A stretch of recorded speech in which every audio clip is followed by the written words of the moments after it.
Welcome to the Resilient Recruiter Podcast. This is your host, Mark Whitby, and I am so happy to be joined today by Helen Plumridge. Helen is the founder of King Recruit and King Executive, a partnership-led recruitment and search agency working with high-growth, small and medium-sized companies in the southwest of England. Helen's enjoyed a 20-year career in recruitment and started her own business 5 years ago. Then last year, Helen partnered with Recruitment Entrepreneur in order to grow, scale, and exit her business. She's also a marathon runner and devours business books and podcasts, so definitely my kind of person. So Helen, welcome. Thanks for being here. Thanks for the great intro, Mark. Great to be here. Awesome. All right. So you've been in recruiting for 20 years. Obviously, there's only so much we can cover in an hour's conversation. But briefly, could you just tell us how you got started in recruiting?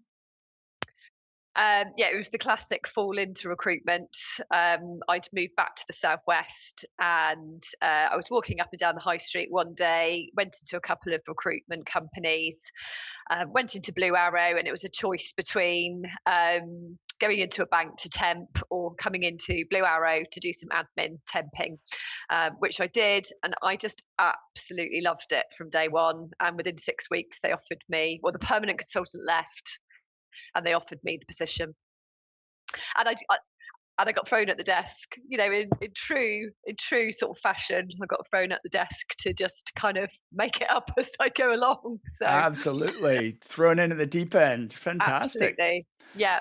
All right, brilliant. And then, so I believe King Recruit is actually your second attempt at starting a business. So can you tell me the story of your first business startup and what you learned from that experience? Sure, definitely. Um, yeah, that was we set the business up. It was myself and another consultant. We'd worked for an independent called Caliber Recruitment for about 4 years. Um, it was two ladies who'd set it up, really entrepreneurial, and it gave me the taste of wanting to set my own business up. So we set up the really good recruitment company in 2008, and if you remember clearly, that was a Wow. bad year. Amazing timing. Gosh. It was a bad year. And I just think we were too inexperienced to, we were sort of almost playing at it. And we were going back, quite a long time now. So we had some successes. We used to do a lot of, going out for lunches, networking, and sort of whining and dining clients and things like that. But it wasn't. It was. There's nowhere near the sort of success that I've had with King Recruit, and for one reason or another, it wasn't a great time for me personally either. So I made a really, really hard decision after 2 years and said that I'm kind of done. So, and I think what I've learned really from that was how not to do it, how not to do it. Absolutely. And if you're gonna do it seriously, and uh, have a really good team around you, and a really good sort of standing sort of support network as well. So, the second time around, I've had my husband as my support. He's a businessman as well. So yeah. Wow. That sounds like it was a really tough experience. My first business failed as well. I was not, only 19 at the time. It wasn't in recruiting, but yeah, it's such a hard, like it really was a setback in terms of my confidence and Mm, also just financially it was a huge setback because at that age, I ended up with I think $20,000 in debt, which when you're 20 is quite a that's lot. a lot. And so it took me time to recover from the financial setback, and B, the confidence and this sort of feeling ready to go at it again. But um, looking back, like what if you could go back to your younger self and uh, advise that Helen, what would you do differently? I don't think I would have. It's hindsight's a wonderful thing, isn't it? Yeah. don't think I was ready at that time, if I'm Okay. completely honest. In what I way? think I just think from an experience and from an age perspective, where I was in life, I wasn't settled in my personal life at that time, and therefore I probably would have taken, and in fact, I've taken the advice that I learned from that to do this business, where I very much sort of slowly found my way into the market, started quite organically, just started, to sort of prove myself in terms of billings, winning clients, not making a big sort of song or dance about it, and sort of, doing that big PR while we've landed, without any sort of substance to go behind it. So, and I think I probably would have gone into a sort of, a search firm in London, or gone international, had a bit of time. I wish I'd sort of, if I had my time again, I'd probably go to do a year in New York or Australia, just to get that different experience within different firms. Okay. Awesome. So it sounds like a you there was a you feel like there was lack of experience there, but B, and this is a huge factor, is you didn't have the support around you Mm, from a personal perspective, which that is huge. Like I think anyone venturing out on their own to launch a business, having that support network, as you mentioned, is just such a huge factor because it it makes is. such a big difference. Yeah, definitely. So, okay, so that uh let's move on to your current business, King Recruit. Why did you start that, and tell me the story of launching that business? Well, the dream was still there. So Yeah. even though I sort of packed it in and went and did insurance sales for a bit, I Okay. then went in and, yeah, just, and that was great actually. It was just a complete mind break, and I found it really easy, and I ended up being sort of top seller, Oh even though wow. it wasn't really my bag.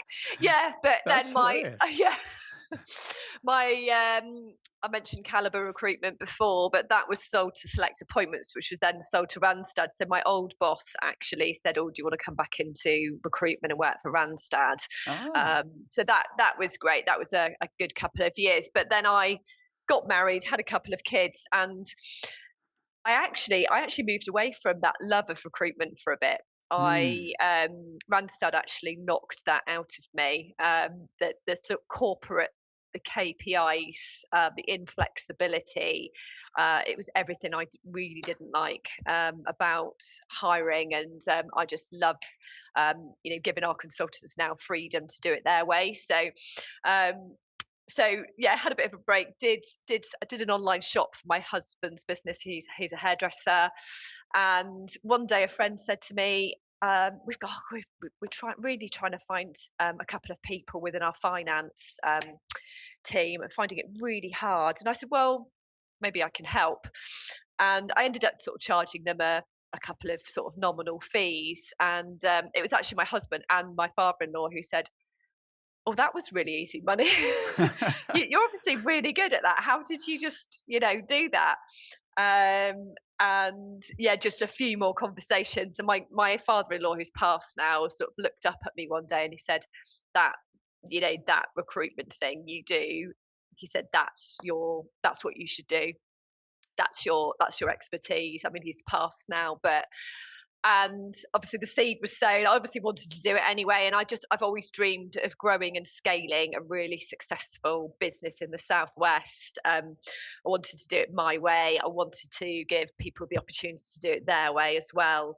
So I started it fairly organically, and it's just grown from there. Really, I think the game changer is clearly joining up forces with Recruitment Entrepreneur last year. So we've gone from being sort of, organic to their now really, really strategic growth led business. So yeah, it's been really exciting at all stages.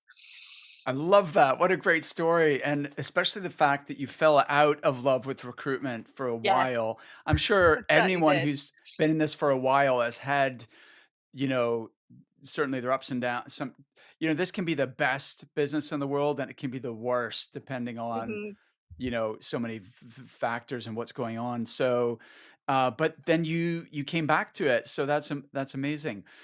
So, what did you do differently this time around to ensure that King Recruit was going to be successful?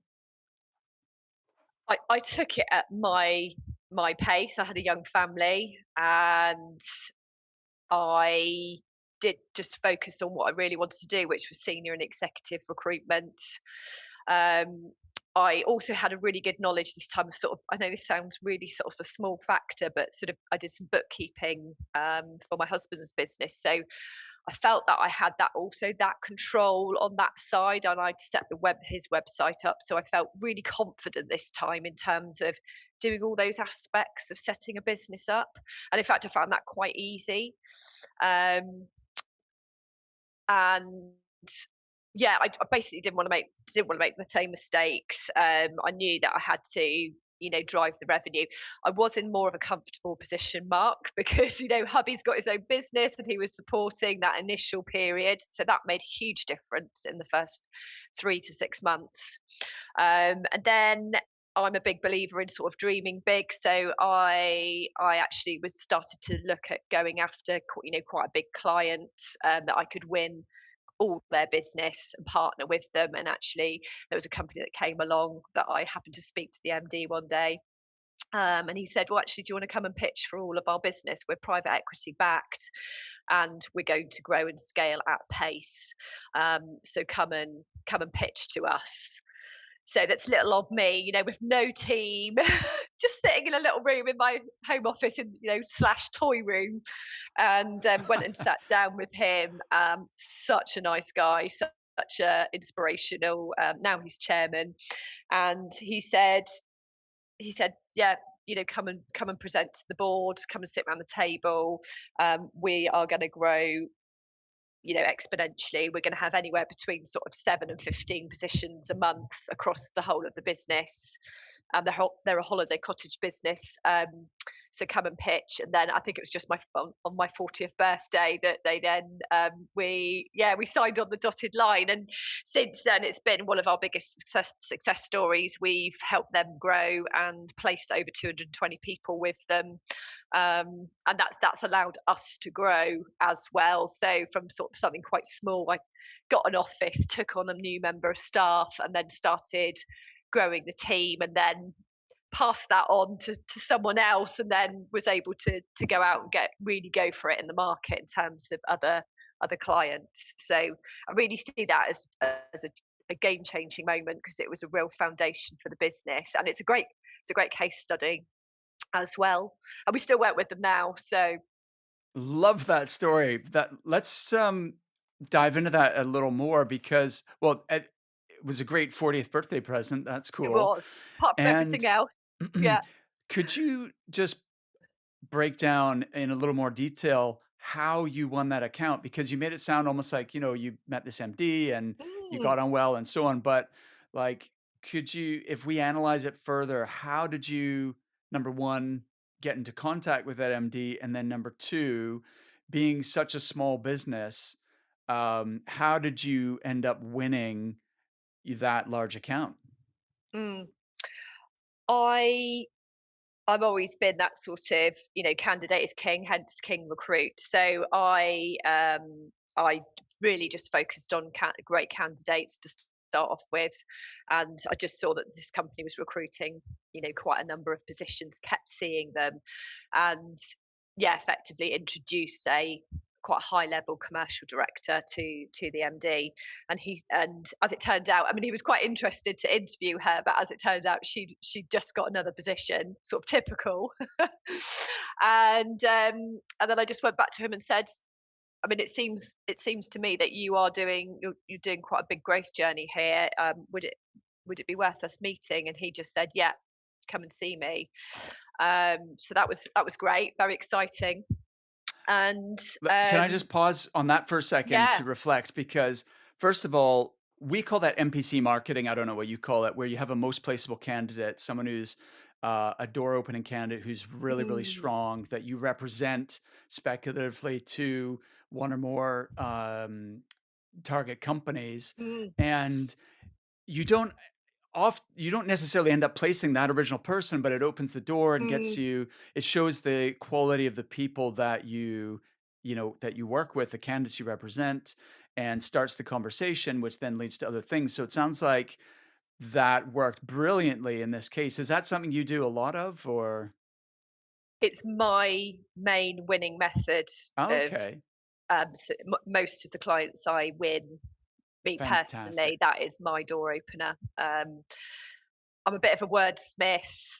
I just know all those ROIs and how to strategically word it, and I've won so many great clients. I've just got a new client yesterday, actually, off Oh, the back of congrats. introducing a sort of CFO to them. So that's my main method. I mean, we as a team, other people do it differently. So I think everyone's Okay. got their own methods. Personally, Right. Okay, yeah, interesting, interesting. yeah. Um, so with that said, you have actually, let me just double click on that a little bit. I in our coaching program, we have a whole course on NPC marketing because it is such an effective Mm, business development strategy. But you mentioned something critical there, which is wordsmithing and being able to articulate the ROI. Could you elaborate on like how you hone in on the message that's going to get the attention of the client and make them interested in your candidate? yeah, absolutely. Really compelling subject line email. Um, For if someone, example, well, if it's a CFO that's driven X amount of profit in 5 years, that's a pretty tension grabbing subject line. right? Um, and then it's very much, it's most likely you've got someone fantastic in place, but um, I know as a business you're growing and scaling. We're a southwest centric business, whatever that sort of is, and it's really that kind of whatever that couple of first lines of introduction is, and what that person's going to bring you, what it's brought to that previous business. And I'm always a big sort of believer in sort of stats, demonstrables, and facts rather than subjective lines about how fantastic and strategic this person is. What exactly have they delivered um, to their previous business, and what can they bring you as an added value piece? So therefore, Beautiful, that for me always then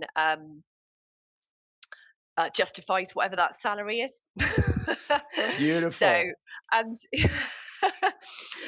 and then that should be the sort of selling bit, and then it's just those key 4 or 5 key lines again with some really strong facts and figures and deliverables of what that person could bring the business, and then yeah, over to coming back to me. And my key tactic, Mark, that is always works is, it's always the follow up that works. It's not that first introduction. Ah, Always, always, always, 95% of the time, the follow up email um, would would really, I'd really welcome your feedback on our strategic CFO. Um, Here's the original email. Could we have a discussion? And it's always that people respond to. absolutely. So So there's a few takeaways here. Number one is um, identifying the quantifiable achievements of your candidate and what value or results they could potentially deliver for their next company. I think it sounds like you do a fantastic job of that. And that is so important to making this process work is there's a wonderful trainer in Atlanta in the US called Bob Marshall, who I've known for I don't know, 15 or maybe 20 years even.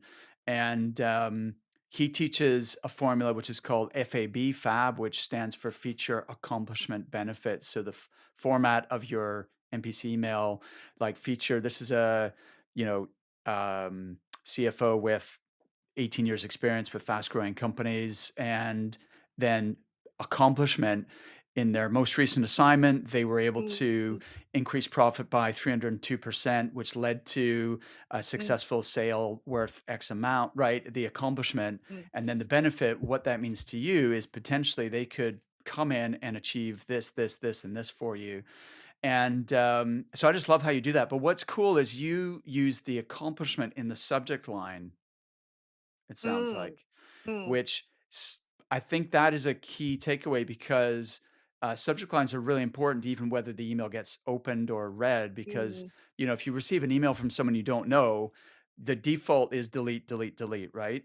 So you Yes. need to have something that really captures their Yep. attention. So you've done a great job with that. And then the follow up, if you are only sending one email and then moving on, then dear listener, you are leaving money on the table. We have an email marketing platform that we use and that our coaching clients use a variety of different automation tools where you can track your metrics of like opens and responses and that sort of thing. And some of our members actually send not just two, but three, four, Mm, five mm, mm. messages. And I think three is the magic number for me. Yeah. But it's worth testing because we have people. I always feel like more than 3, it starts to become, a bit annoying, but, you know, I that's my own judgment that I'm imposing, and people really need to look at the actual data of what is effective, because I've got clients and they tell me, "Mark, we get responses to the 5th, 6th email, Mm. and if we hadn't sent those, we wouldn't have made that sale." So, it is about testing, but realizing people get so many emails that if you just send one, there's a good chance it's not doesn't mean and they don't respond, it doesn't mean they weren't interested. It's just that they had so much coming at them that it just fell by the wayside and you need to follow up again. And sometimes it's timing. So the follow-up for Exactly. for us always works Friday morning, guaranteed. Mm. You do your follow-up on a Friday Oh, morning that's interesting. quite early, if you can send it at sort of 7 o'clock, ideal. It's the first email someone sees in their inbox. I'm an early bird, and I know a lot of CEOs and MDs are early birds as well Sure. by design. So, Oh, it's that's a good tip. potentially that first, yeah, yeah, quickly open the iPhone in bed with a coffee, maybe, or the train. Absolutely. No, that's awesome. Because actually, I think if people don't respond, I think we all, as human beings, no matter what, even if you're a CEO or whoever, you always feel like you want to respond to people's emails, but Mm, you're just people just don't have time to respond to every email, right? But then if you send a follow up, it almost triggers like they feel bad, like, oh, I saw Helen's email, I didn't respond yet. Let me go back and take a look at it again. So you if it's sometimes find people actually apologize, that they'll write back and say, yeah, "Helen, so sorry I didn't reply to your last yeah, email," that's true. which is hilarious that you send someone a cold, unsolicited email to a CEO or a chairman or managing director, and then they apologize to you for not Yeah. responding. And Go also, ahead. if it's done professionally, Yeah. they also feel obliged. And there's that Right. respect. Is that respect, I think, also Yeah. as I think you gain more. I personally believe, having worked on a sort of high street and also been a sort of more recruitment agency style person, you do Mhm. get a lot more respect being in the sort of senior and executive market. So, because I think they always feel that they kind of need you, or they might not need you now, but they might need you in the future. Ah, yes. No, that's interesting. By the way, Mm, just terminology wise for our US listeners, high street is a British term which implies it's like a employment agency sort of model where you have an actual storefront maybe on Main Street. Like in the US they say Main Street, here we say the High Street, right? So it's like more staffing as opposed to search, which is what you're doing now. Helen, the other thing that you mentioned, which is okay, your candidate ultimately had another offer and they mm, didn't go to work for this company, but then you asked for a client meeting. And that's like I grew up where you always, every single time, you would go and see the customer, right? In person, mm. face to face. And I am a huge believer in that still. I think it's not as common now. And so, Not with COVID, no, well, that's no. true. But But even pre-COVID, I think it just wasn't as common. And so if you're the one who makes the effort to go and see the client and other recruiters are just dealing with them by phone, then you've just got such a huge advantage. So, absolutely, and I think what you've got to remember as well from a demographic point of view, they are baby boomers, so they grew up in that sort of face to face. They like a phone call, they like a bit of TLC, they like they appreciate the effort that you make. We went to see a client that we've been working with for ages recently. There's three of us went on mass to see them. Did a bit of a site tour, but the appreciation was tremendous. The fact that we'd taken the time out of our day to come and see them. So awesome. Yeah, agree it speaks 100%. volumes, doesn't it?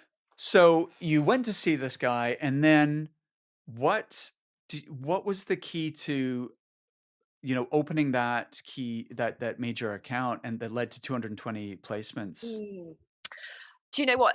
There's no exact science, Mark. I'm not going to say anything that's kind of, oh, I went in there with a strategy and I wrote it all down and I made sure I said all these points. It was literally a chemistry meeting. It was literally building rapport, being completely honest. I think clearly I did pitch the fact that I had the capability when actually I didn't really have the capability behind me because it was only me. So, but Okay. I believed in my ability, and I think that was basically the main thing. And it was a kind of look each other in the eye, and he just felt that he wanted to work with me, and it's the know, like, and trust mentality. I was being, genuine. So, yeah, I can't say fairer than that, really. I mean, Why did you ask them why they chose you? um, I think it was simply that he really bought into me. He felt that I could deliver. He wanted to give me the opportunity as well. He's quite philanthropic, so he knew that I was a small business, and he just felt that, yeah, he'd love to also support me on my growth journey. That's how it That's felt cool. anyway. Yeah. You know, there's something to that. I think, especially if you're selling to somebody else who's an entrepreneur or who has been successful in business, then they and there is a sense of wanting to support or back another entrepreneur, and like, to people like a success story and they like someone who's trying to build something. And I don't think everyone likes that. Like an average as middle manager, or like someone whose job's worth is not going to necessarily give you the time of day, but someone who is an entrepreneur themselves sees something in Mm, you and thinks, this is my kind of person. I want to help yeah. her, like, to get to the next level. So I think that's cool. Mm, Helen, though, I can't help pointing out, I think the the challenge that you've got with an entrepreneurial style, like where the owner is also the lead salesperson, is people are you said people are buying into you, and that's true, people buy from people.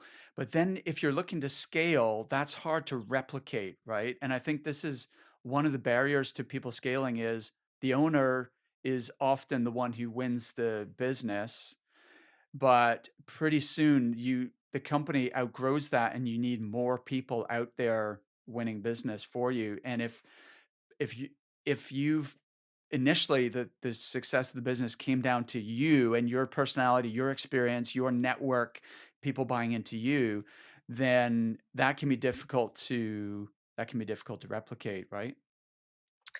um, I Well, I would agree with you to a certain extent, but I think with the team that we've got now, they buy into the vision, they buy into me, and they buy into the brand and what we represent in the market.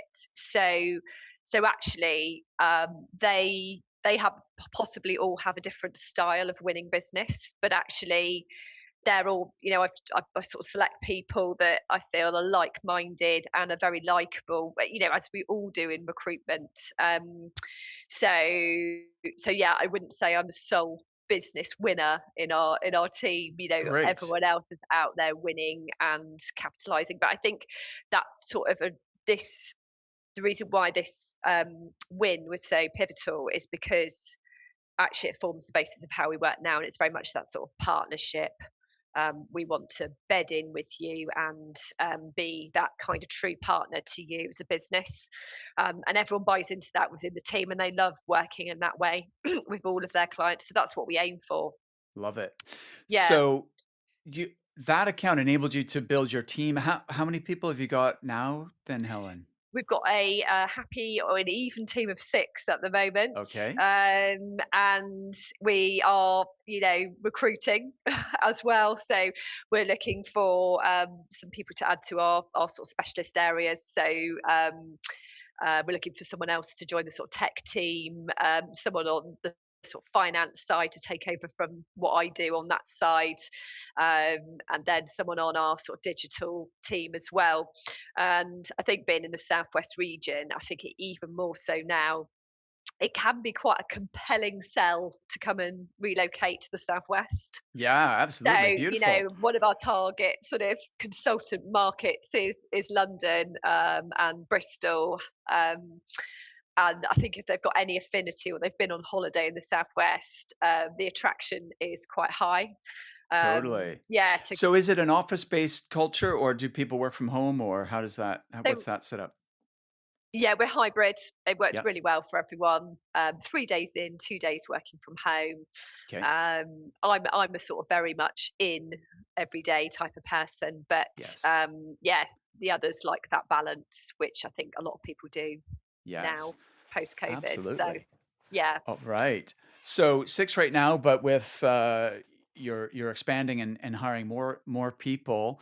And so do I understand the business model is it's regionally based, getting uh, embedded with growing companies and then recruiting across all their functions? Is that the idea or Absolutely, bang on, okay, Mark. great. Yeah, Um, so, that typical SME, or, they've just had private equity, they want to do acquisitions, that's the sort of perfect, and it could be an owner managed business, or, someone that's looking to do some succession planning and so on, yes. predominantly Southwest, and then UK and international domination after that, really, with being part of the RE group. So Absolutely. Well, we're gonna come on to that shortly.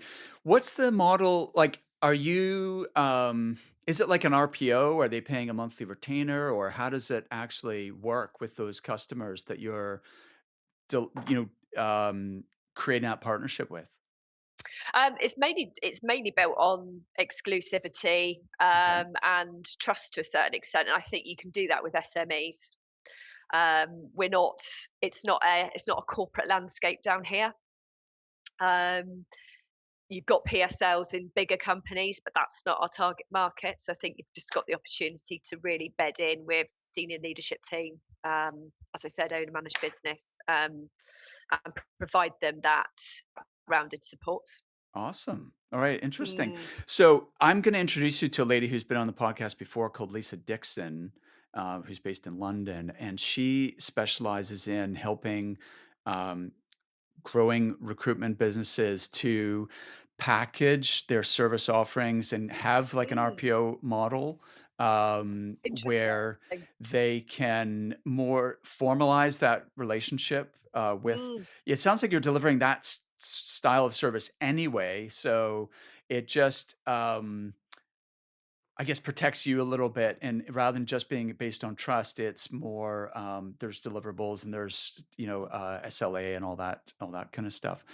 Um, but I like it. There is a downside though, which is with a small team, how do you recruit across all those different jobs? Like which are like one day you're recruiting a marketing manager, next day it might be a head of people, the next day it might be a salesperson. How do you cover all those different disciplines?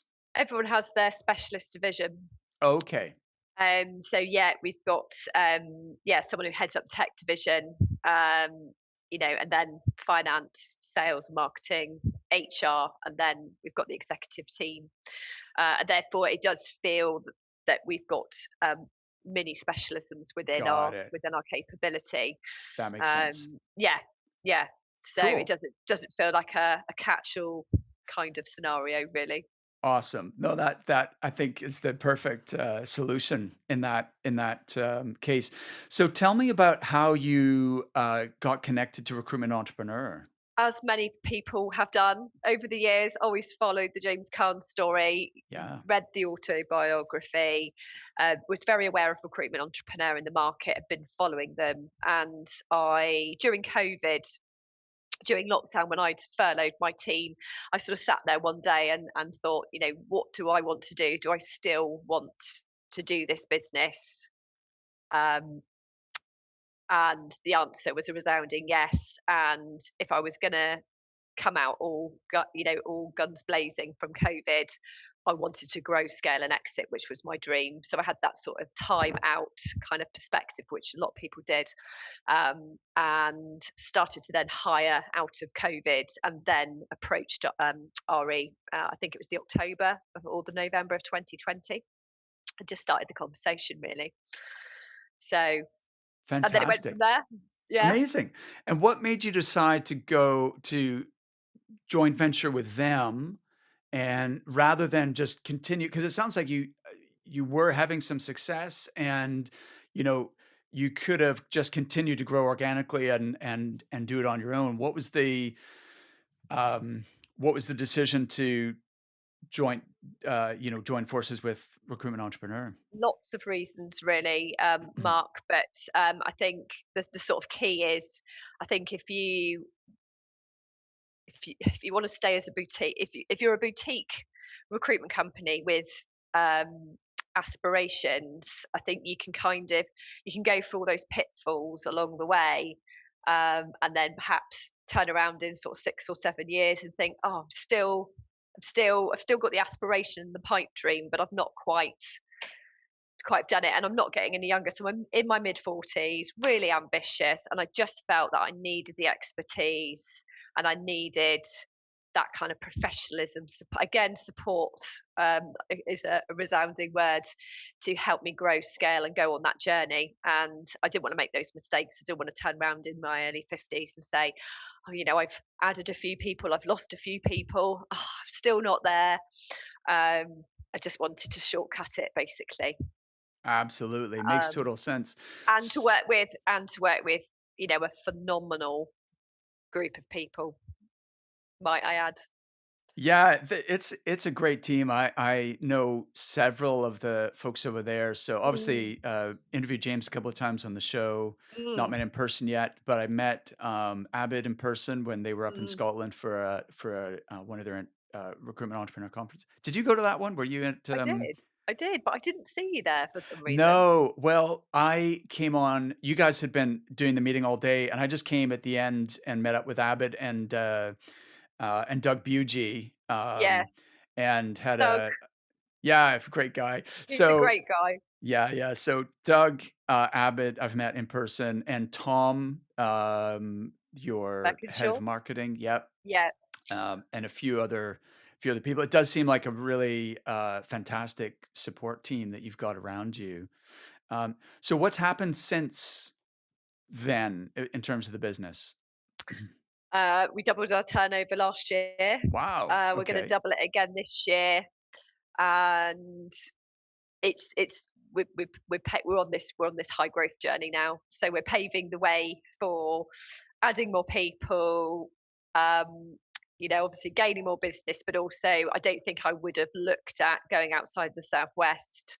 There's a lot of businesses that are going international within the group, Yeah. and I mean some of the performers in the group are doing extremely well. So I think it's a great benchmark for the team as well, of what you can achieve. The kind of new normal is X amount per month, and yeah, I think it gives them that sort of reach as well. So yeah, it's exciting. So it's been an exciting year so far, and next year, yeah, we're going to completely capitalise on the whole of the Southwest region before then, sort of next steps in 2024. So All right. I love it. I can tell you're excited. So, by the way, again, for our international listeners, turnover is a British term that basically means gross revenue, right? So, how did you double your revenue last year? And you're going to do it again this year. What's been the difference? I think just setting that bar higher, really setting that bar higher, momentum, really understanding the P&L in a lot more detail, what the true break even figures are.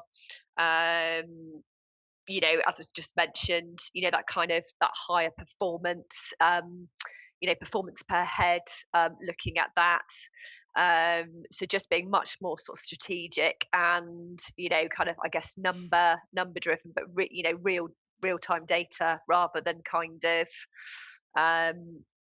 yeah, we've had a good month. Fantastic. We've had a good Yeah. month. Yeah. So it's interesting because you mentioned the word benchmark, and now you're setting the bar higher and almost um, expecting more from yourself and also believing that it's achievable. And we've seen that in our coaching group is like when you're on your own kind of just ticking along, Mm, you have nothing to really compare against and benchmark yourself against. So you're kind of thinking, yeah, we're doing okay, we're doing well. But then when you start seeing what other business owners are achieving, it really maybe just opens your mind to what's possible, and you start going, hey, we could totally do that, or how are they achieving that, and it almost creates that belief that bigger things are possible. Have you found that? oh, entirely, 100%, 100%. Just it's a platform really to just keep on reaching for that next level. And yeah, I think as motivated as you could be, I think it just takes you to that next level effectively, and it challenges you to strive for what your full potential as well. Amazing. Yeah. So, you've alluded earlier to a culture of um, hiring highly motivated people and giving them the freedom to do recruitment their way. Mm, And I'd love to hear more about that because, in some ways, when you think about scaling a business, um, typically I would have thought, and that means that you develop like the king recruit way of doing things, and there's more standardization and there's more systems and processes and people following your process or your way of doing things in order to make the business more scalable. So how do you reconcile, you know, scaling and growing something, but at the same time people have quite a lot of freedom? good. It's a really, really good question, that, Mark. Yeah, I mean, it's not without systems and processes and vision and, King Recruit way, and this is where we're going. I mean, in terms of how they get to that, how they get there is up to them. How they do business development is up to them. How they do their marketing, how they approach it and reach and develop and convert their pipeline is up to them. So I've it's really about moving away from that sort of again, mentioning the main street or high street culture of, KPI driven, and you've got to sit there and make, let's do power hours, let's do video intros, and you must do 10 of those a week. Let's do drop bys. Which we don't do so much anymore. Companies don't do before. So it's more sort of. I think the model is taking people from maybe a high street scenario and saying, actually, this is more mature, grown up recruitment. We can then take you to your next level in terms of learning, retained and search and executive style recruitment, but you can do it as a mini business within a business. I I get don't know it. if I All right. described that Yeah, well. yeah, no, I get it.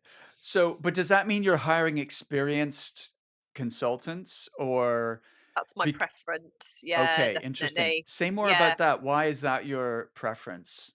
I just feel more comfortable with that, as in Mhm. I can teach them.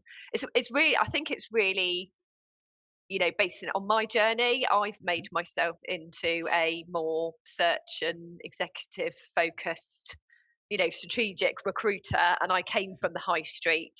So that's my journey, and I can teach that to someone.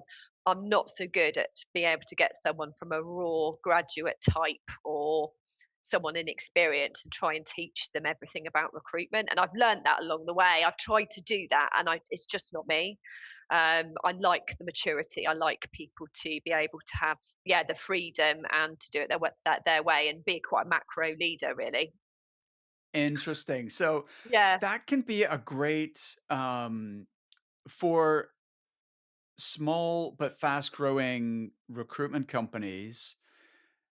That can actually be a great source of internal hires is targeting people who have a few years experience working with a national or international chain or a company like, you know, Robert Half or, Michael Page or, you know, Defo. Adecco Yeah. or Randstad or whatever. And they have a good foundation, but Mm, they're starting to get frustrated or maybe feeling constrained in that mm, environment where you're told, what to do every minute of, every hour of mm, every day. And where it's all contingency and so on. And you're giving them an opportunity to build a business within a business, to have more autonomy in setting their own goals and deciding how they're going to achieve them. And also then supporting them to maybe work in an environment where they are moving up the value chain. They can work on more senior roles. They can work on retained business and that sort of thing. Is that the strategy here? absolutely. And I think, these individuals are more mature. We're all in our sort of late 30s, early 40s. So who Ah, wants to be told what to do when you've earned your stripes already? yes, How are you going to kind of continue in it? And I think that's where, I lost the love of it myself at yes. Randstad. And I was an experienced, passionate recruiter, and they sort of stamped that out of me. And we've had someone join us from the from Office Angels actually recently, and yeah, she had all the frustrations of working there, loves the job, but is it now enjoying, having the freedom to do it in a a grown up fashion. Um, so, and as a result, she's doing incredibly well as well. So Beautiful. Love yeah. it. That's so cool. Um, I know when you and I have talked previously, hiring the right people is so important, right? And Mm, it is like it's make it or break it. Like if you hire the wrong people, then the growth can just be completely stalled or even set back because you burn through cash and then, you're no further forward. Or if you hire the right people, it can just like rocket your business mm, to a whole another level. So, I mean, that is such an important thing. And I know you had said to me that in the past you have made some hiring mistakes, hiring the wrong people. Could you tell me yeah. a little bit about like the hiring mistakes you made previously and then how you've corrected those, in your current business? Yeah, I think. I mean, I think I said in my yeah, my sort of notes. I've had to grow into leadership. I wasn't someone. I was just I say just a consultant before. So I've grown into leadership. So I've grown into also that kind of managerial piece as well. And yeah, I've made some wrong decisions. So and actually, I think I had it in my mind early in the sort of King Recruit journey that we wanted, a couple of guys that were really gonna, sort of cut it in our business. And I was kind of hiring guys for guys' sake because I felt that, we needed a really good 50-50 split, and that was the way to go. And actually that's sort of, I was blinded to the fact that they weren't really probably the right culture fit or the right people. I don't really get on well with the kind of alpha style mentality. Yeah, I get And it. I think now, sort of knowing that mold now, I would, again, our model's very much that mature person, and that counts for, male or female, diversity or whatever. It needs to be someone who is probably, that sort of stage in life. And I think I've just got to the point now where I know whether someone's right for our business, whether they're going to be a good fit, but also sharing that with the team. Getting them involved, getting their opinion, getting them involved in the process, so they can kind of give their opinions on it as well, which is really really important because So they've got to work with them day in and day out, yeah, haven't no, they? absolutely. I So think having your team involved at some stage of the hiring process is a great idea.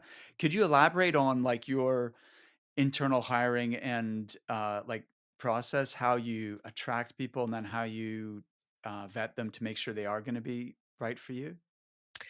yeah, I mean, it's very similar to how I would, run my own recruitment for, a search really. A lot of the time we're approaching people. We've got a bit of a talent pipeline as well. Again, taking the James Caan, methodology that you've always got people you're speaking to. And those coffees and things like that are really really important. um, so it's always that sort of exploratory call, get to know you. I always feel that, actually did a call yesterday, that I feel that if I feel like I have to sell to someone, that's not right, and for some reason there's an imbalance there. But if it flows and, you have a really good conversation with someone, then that's the time where you kind of then go, right, let's meet for a coffee. And I take it really slowly. Let's meet for coffee. Let's get to know each other. What is it? What's important to you? What are you looking for? Where are you in life? Why? All those kind of really get to know you quality questions, and then not rushing in after that. Really sort of thinking about what that could look like, getting them to really think about what it could look like. If you're going to shape your job role now, if you're going to come and join us, what specialism are you really excites you? How do you think you could grow that division? Um, where do you think you could take it? And then getting them to kind of, come back with a bit of a mini business plan effectively, present to the team. Maybe even a further kind of more social kind of thing. And then, yeah, and then if it's all those, everything works along the line, you're happy, they're happy, then we'll move to a sort of an offer stage. So I've learned to take it a lot slower, basically. um Awesome. You said a key point, which I think is so important, that you treat it just like you would a search for a client brief. mm, And I think that's one of the main reasons that smaller recruiting firms don't grow is that their own internal hiring always takes a backseat to the client work because the client work has a fee attached and you've made a commitment to someone, you've got a deadline. But then if you always just keep procrastinating on your own hiring and deprioritizing it, been you're there, never going to grow. So you been have to there, treat done it. that. Yeah, exactly. Treat it as you would like this is your most important search that you could undertake for your business, and be as rigorous and as tenacious and proactive as you would on behalf of a client. And we're good at recruiting, so there's no reason you couldn't also recruit great people for your own business if you really committed to it and focused on it. Any And I other think it's thoughts or also tips? giving you yeah, just give yourself time to breathe and think and ponder, because I think you can get, if you're a people person, you love interviewing, and you get really excited and into it, and you have a really good kind of meeting with someone. I think you can kind of get blinded by that kind of Mm, rapport almost, and maybe your own sort of excited kind of, well, I do anyway. I know I get too excited sometimes. And then, but I've always let it breathe after that. Sort of give yourself time to kind of really consider that individual, whether they can fit, and all those different aspects. It's almost taking that emotion out and then just being more of a rational, put yourself in that rational mind, whether they're the right hire. I don't really now like making mistakes on hiring. I'd rather hire slowly and get the right person, and then um yeah, I don't really want to be sort of fast hiring and, just let's see how they go and get rid of them in three Definitely. months time. But we're hiring at the moment, and I'm going away for 2 weeks next Friday. So actually I'm going to sit on all of those, conversations, and let them also sit on it as well. It's interesting. So how do you separate out and identify the qualities in someone where not just you like them and you have Mm. rapport, but they will be able to perform? Do you have any tests that you do or competency-based questions to really dig into those qualities that you think somebody really is going to do well with us? Yeah, absolutely. It's not just a conversation, is it? It's got all the competency-based questions as well. Really digging into the numbers of what they've achieved before, really understanding what their pipeline's been, commissions, best months, all that sort of thing. Yeah, delving into all that sort of skills, doing a psychometrics testing as well. That always gives you a good picture of someone. So yeah, very much a kind of rounded process, Awesome. obviously presentation as well, to see how they've thought it out, their methodology, how they're going to approach it. Um, That's fantastic, Helen. So you have a whole range of selection tools that you're leveraging. And what's the psychometric test that you're using? it's actually DISC. Oh, DISC. Yep. Okay. Yeah. You're the second person in 2 days that's talked to me about DISC. Um, Ah. and then what to you like? What is the number one most important quality or trait that you're probing for when you're interviewing and really testing? Um, God, that's a good question, isn't it? I, I think really that absolute deep rooted passion for this industry, Mm, because I think if you've got that, then everything else follows. And mm, I think when you also keep mentioning the sort of maturity, but you get to, I think if you, a lot of people sort of come in and they're transient in recruitment, or yeah, I spent 5 years in recruitment, then I came out of it. But I think if you get people in their late 30s, early 40s, and they're still in recruitment, they mm. obviously clearly love it. Um, a lot, I wouldn't take that as a, yeah, they obviously love it, but I think you've then got someone that really is gonna has got all the other facets, such as tenacity and determination, and sales ability, etc. Can And I I think play they're devil's shy advocate? through. You can if you want, yeah, why not? I because I'm just wondering, like, isn't there a risk that you hire people who are burnt out or who, like, yes, they're still in it, but and they do okay, but they're not going to like really drive your company forward? Because there must be a lot of lifers in recruitment who kind of just have always done recruiting and they're, obviously you wouldn't stay in it if you weren't doing okay, but they're not necessarily going to be the rocket fuel that propels your company forward. How do you sift out the ones who, are just average and hire the really great ones? I mean, I mentioned the word passion, so I Yeah. think genuinely, if they are genuinely passionate, that that you can't kind of buy that, you can't fake that. And I think there's also and it makes it sound like we're never going to hire guys, but I think women in their late 30s, early 40s, you've got something to prove. You may have had children, or if not, you might have stepchildren or dogs or whatever. But this is our time. This is our time to Right. earn our own money and to go for it and to win at work. And I find that with so many women at our age, that you know that's what they're that's That's what they've the got running DNA through that you're them. looking That's the for. DNA. That's the DNA. Yeah. Helen, well, your passion like just absolutely shines through. I've so much enjoyed this conversation. Thank you again Likewise. for coming on the show. And yeah, I wish you every success. I'll be following your journey closely. I want to see you continuing to double every year. That's amazing. You'll need to come That's back, yeah, that's come the back dream. again and tell us the next chapter. Oh, there's just before you go, there's one more thing I wanted to ask you. I think you ran the Great Wall of China Marathon with your husband. Yeah, Could you tell me about that? 2016, I think? Yeah, we had this mad thing that we thought, and it kept popping up on Facebook, run the Great Wall of China Marathon. So we went out there on a whirlwind sort of 5-day trip, left the kids with grandmum, and never been to Beijing before. I mean, it's just incredible just being on the wall itself. I mean, the fact that you can see it from space, and it's 5,500 steps, the Great Wall of China, and they're all Wow. crooked. They're all different sizes, so it's not just like running up steps. It is, yeah, you've got to have all your wits about you. But and then just being in that sort of yin and yang square right in the middle before you go off the run is just phenomenal.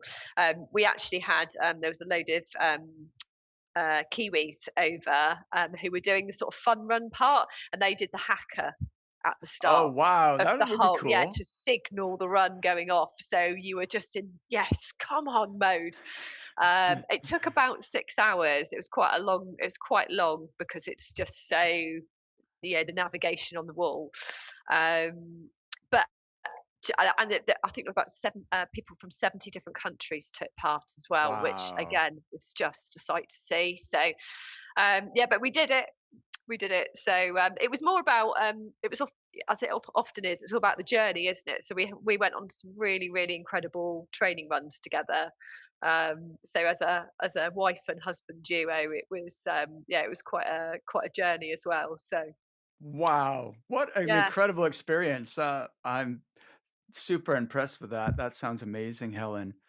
Um, well, look, uh, you've been a star. I'll look forward to our next conversation where you can tell me the latest successes at King Recruit, and have an awesome day. To those tuning in, thank you so much for joining us. Be sure to follow the show on Apple, Spotify, YouTube, wherever you're watching or listening to this episode. And I'll see you next time. thanks, Mark.